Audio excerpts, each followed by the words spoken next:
Hey there, AG7's here, and today I'm here with my editor Kosu. Say hi to everybody. Hey guys, editor Kosu here. And today we're reviewing Cautious Hero, so why don't you just start us off? Okay, so Cautious Hero is about a low-ranking goddess being selected to defend S-class world.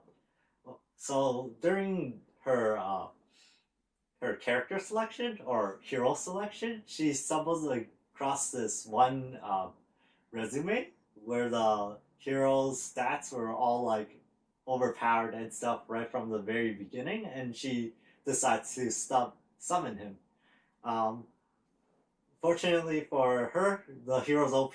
Unfortunately for her, this hero likes to grind a lot. He, when he first gets summoned, he doesn't really care about her. He starts like doing push-ups, doing sit-ups. He just does physical training. Yeah, dude, he's like Saitama, dude. But he doesn't lose hair. Basically, throughout the series, like whenever he has to fight or encounters like some kind of troublesome enemy, he will travel back to the spirit world or god realm or whatever, and basically he trains there until he thinks he's perfectly ready to take on the enemy. And people should know that the spirit world and the real world that she has to defend, the time frame is different. It's like the hyperbolic time chamber from like Dragon Ball Z. But Yeah, basically the spirit world moves 100 times faster than the worlds that needs to be saved. He actually challenges gods to do his training as well. Even this one guy, his name's like Severus or something, and he eventually on day 3 he didn't even want to be a god anymore. He just wanted to be a baker. That's how much like Seiya kind of forced him into this kind of situation. I mean, he didn't force him. That guy on day one, he was like, "Okay, kid, are you ready to serve my training?" And Seiya's like, "Let's go for it." And then 3 days later, it's like, "No, I don't want to train with you. This guy's so OP." And then Seiya's the one who's like, "Yo, let's go train." It's like, I'm not done yet.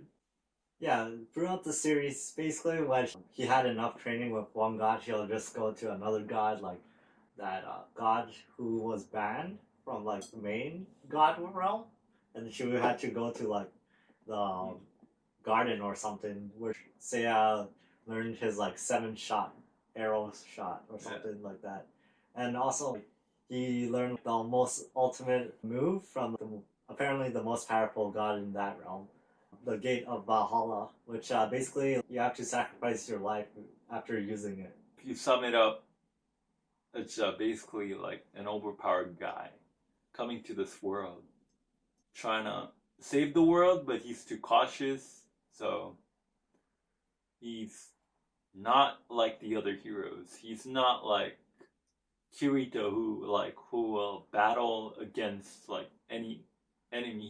If you see Naofumi as well from Shield Hero, any heroes like that who want to defend the Earth, say it's not like that. If the Earth is in danger, he's like, okay, I'll be back after like 3 days. If I'm like perfectly ready, I'll be back. You know, in that anime, people are actually dying, and then like he's like, no, I'm not done training. It's kind of a weird anime. So if you look at it as a hero's viewpoint, it doesn't really make sense to be like that kind of hero.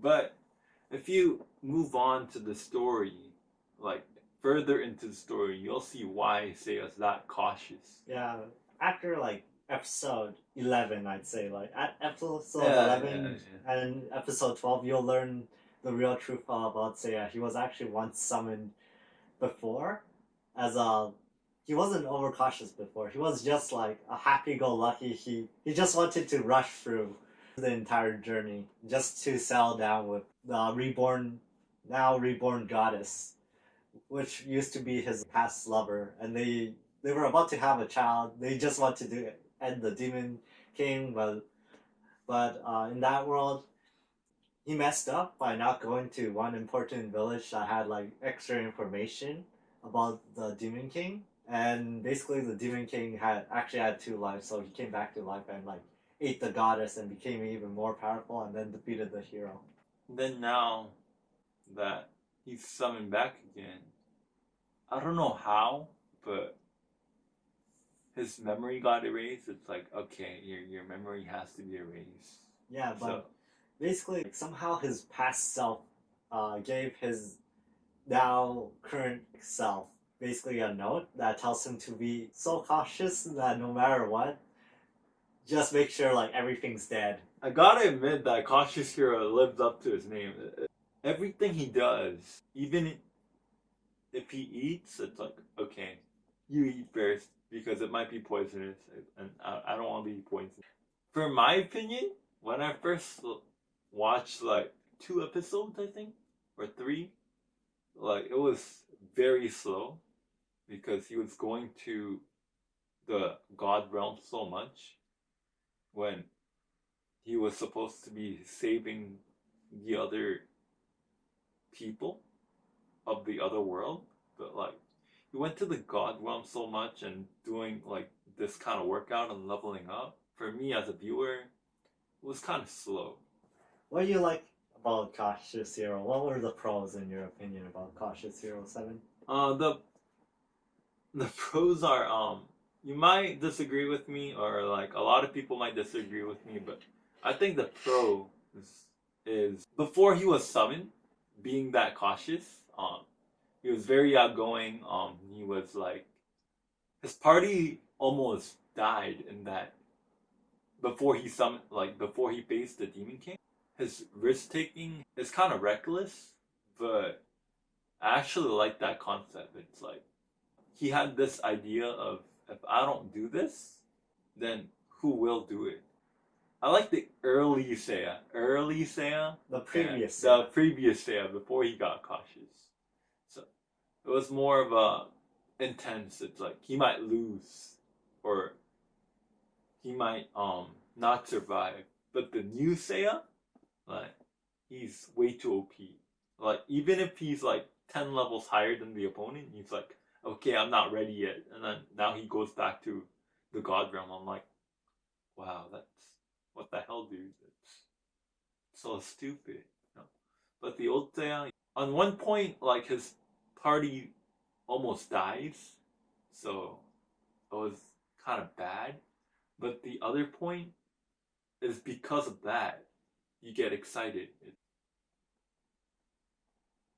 The main character could die, and he did die because he got bodied by the Demon King, you know. So his wife and child got eaten right in front of him.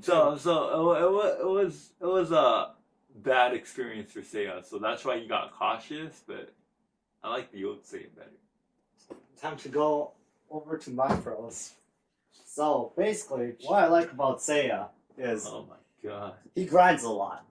That's one of the main things. Like it's very relatable to a lot of what's called adventure players, like who plays Horizon Zero Dawn, or even that includes like Pokemon, Final Fantasy, like yeah, basically those kinds of games. Like you can relate to this guy. Yeah, like, yeah. You want to be like extremely prepared right before you do battle. Yeah. Even for me, sometimes I level up like 10 times over the enemy just to make sure like I'm actually perfectly ready. But isn't it boring to like? I mean, 10 level. I'm not a speedrunner, and I'm not like a hardcore gamer. I want to make sure like I live throughout the entire fight. All right, so, I respect that. Okay. So I like how he just grinds a lot. Another pro, after he notices he's not like leveling up anymore, after doing push-ups, he doesn't go like grind monsters. He actually goes and grinds gods instead.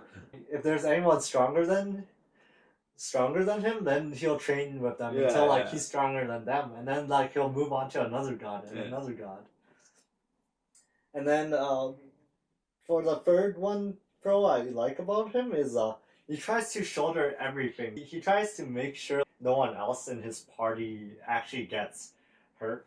When he told like Mash and what's that other girl, Eluru, to be prepared, they thought they were gonna get a chance to like fight like those flying monster, but he just takes them all out and then like he tells them to gather them and use spells on each other, so he could just incinerate them to ashes yeah. and make sure like they get the experience as well without doing any combat.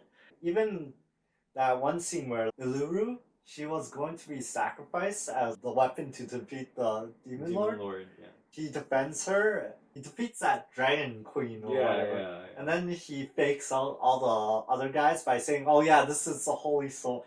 This is the weapon that'll defeat it." And then in the end, obviously, he needed to use not one but two Gate of Valhallas to like actually defeat the S-ranking Demon King.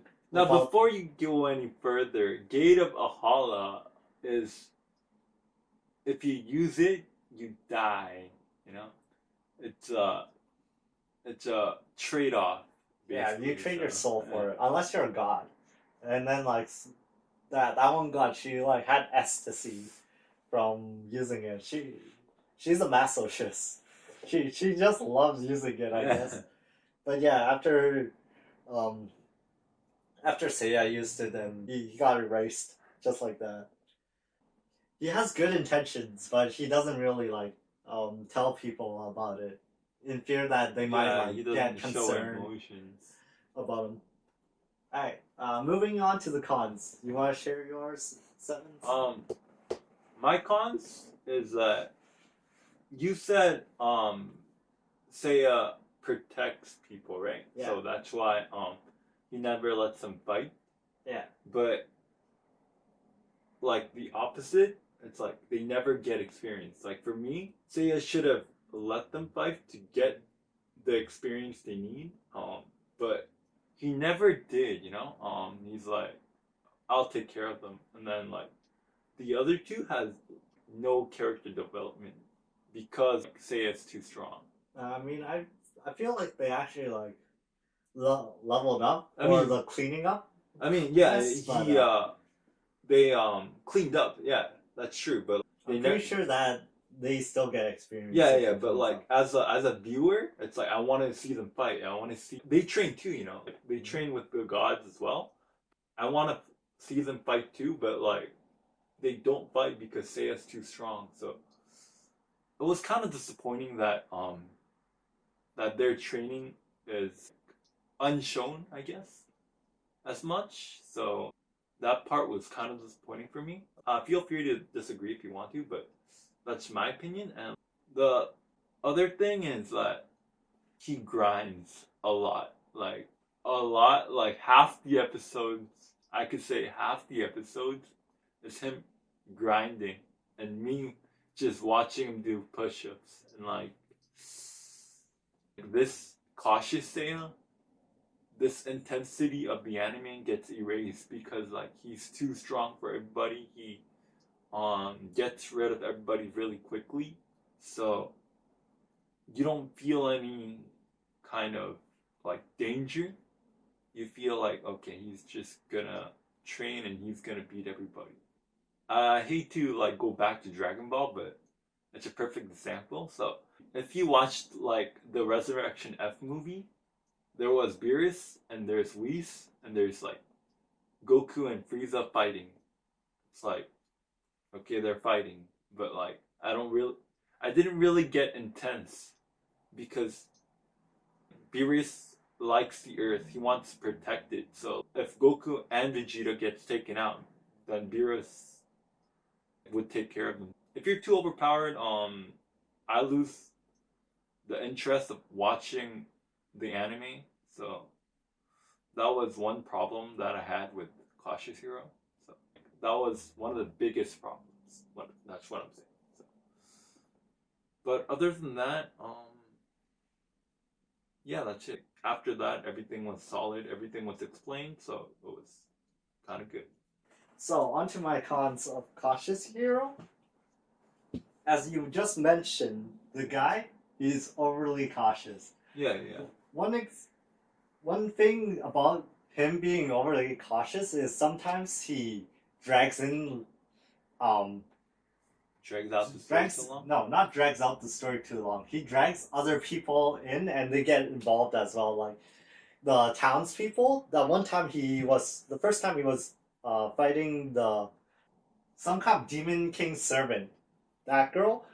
After he defeated her, everyone was like, "Oh yeah, thanks for saving our village. Let's celebrate." But no, this guy he started like setting the village on fire and destroying Yeah. it just to like destroy the ashes of the first mini boss. I'd say. So it drove like even the chief of that village to go like, "Please just leave our village." He kind of like involves everyone and builds up a negative reputation by like destroying the environment around him as well. Also, that one scene where he bought a lot of like holy potions and he started like pouring it all onto everyone's head. And Risto was like, "Dude, don't do that." Somehow, the first potion he poured onto the priest, he was actually like another demon king servant, and yeah, he kind of destroys the church as well. Good, he's overcautious, but bad, he's destroying. He's not aware of the surroundings around him. He just wants to like reduce any enemy to ashes without paying attention to his environment. That's my only negative about him. So you don't have the problem with the story itself? No, the story was fine. I mean, I probably do push-ups myself, and I probably like train half. If my life was an anime, I'd probably be doing that as well, dude. If I get summoned to another world and it's one of those level up quests, I'm making sure I'm tough enough, at least 10 levels higher than the average level of like any monsters in the area, just to make sure that I don't die and have to like respawn, or even worse, like die in that world. Dude, I think there's like two kinds of people. The people who just rush in and like level up while they're fighting, and there's our people that are like really cautious and they're like still at level 1 floor and they're like fighting like this level 1 monsters. What do you want to see more in the next season? Speculations. The next season, never really thought about it. Like, to be honest with you, Cautious Hero shit end. Like, it was a good ending. So, in the season 1 of the Cautious Hero, I think it ended well. Like, it didn't end like well, but like it's like satisfying. Like we know his backstory. If the story continues to season 2, I'd rather him not be so cautious, because in the beginning we said it before. He was overpowered. That's why she picked him. So in season 2, like, rather than him having this overpowered stats that they have, they should give him a low level, so like it has meaning. Like he has to train to get stronger. If he goes to town and then if he gets beats up by somebody, he can go back to the goddess realm and like train. Like that makes more sense than, okay, I'm already overpowered, so I'm gonna train like even harder. Oh my god, well, that's kind of boring for me. To sum it up, it's like in season 2, he has to get weaker because he's way too strong, and maybe he can be defeated at least once, not by the Demon King, but by an average demon. So he has a reason to level up, just like Gohan and Goku against Cell. Like Cell was too strong, so they have to go into the hyperbolic time chamber to train. Yeah, that part I like, because Cell was too strong. They had to make themselves stronger. I want that to be Seiya. So in season 2, if it gets released, I want that kind of setting instead of him being overpowered and like destroying everyone. Okay, my speculation in season 2, it's kind of like contradicting yours, because at the end of season 1, we know that he's gonna come back. He has all his stats are still overpowered. Yeah. And at the very end note, it literally says even more cautious. He's basically even more cautious Yeah, than yeah, he yeah. was. So, what I'm thinking is like, how can you be even more cautious? Will you start like, I don't know, telling your goddess to like not even add party members to your team or something? Maybe he's got just solo. He just calls in the goddess whenever he actually runs like out of mana, like runs out of like 10% of his mana. No, 5% of his mana now after using a Yeah. huge AoE spell, area effect. Yo, spell. heal me, dude. Yeah. And my second speculation is the power scaling, because not only is Rista getting summoned into an SS class world now, but how does the power scaling work now? Because as we saw, it took two Gate of Valhallas to actually seal away the Demon King of the S class world. Who's he got to train with now? Like he already trained with the best goddess. No, In that maybe realm? like he lost the sword. That's why he had to use the Gate of Valhalla, right? Yeah, but let's say he does the same thing again. Like he doesn't sacrifice the sword girl. This is just a speculation. Yeah, it's What it's if- our headcanon, so what we're not if- to believe. He has to sacrifice another girl who's supposed to become a sword, but he doesn't want to. Then what's he gotta do? Is he my only thought aside from like using Gate of Valhalla multiple times again in a row is maybe like drag a goddess to fight the I mean, like beta goddess into fighting the demon lord by accident, like how he summoned that one death god into the god I realm, mean, yeah. and he started like bodying every single god he gets Yeah. until the most powerful god used Gate of Valhalla on that god. Maybe she'll like grab her again and use her against the SS class world. Maybe, but either way, Seiya needs to get bodied by like someone else besides the final boss. Like, this is my headcanon before, but he has to get bodied. For Cautious Hero, I give it a solid 7 out of 10. Mainly because it relates to a gamer playing any like adventuring game to level up and like fighting the final boss, so I can relate to that. The only -3 points away from a perfect 10 is like Seven said. He grinds way too much. Yeah. It's not that he doesn't trust his party, it's more that he wants to protect them. protect the ones closest to him. So that's why everyone else doesn't really get any action aside from Seiya. And those are my final ratings for Cautious Hero. How about you, Sevens? For me, I'll give it a 7 too. Like 7 at best because of what you said, and it has a lot of comedy, so it's fun to watch. But like, it's not that exciting. It's not like, what do you call it? It's not like heart beating exciting. It's just that it's a well killed time anime, but other than that, yeah, what you said is like what I wanted to say, but so like yeah, that's why I'll give it a 7 as well. So that's it for today. If you guys want to see any more anime, then subscribe, and ring the notification bell. And I hope you guys enjoyed this video. Until next time, AG7s and Kosu. out.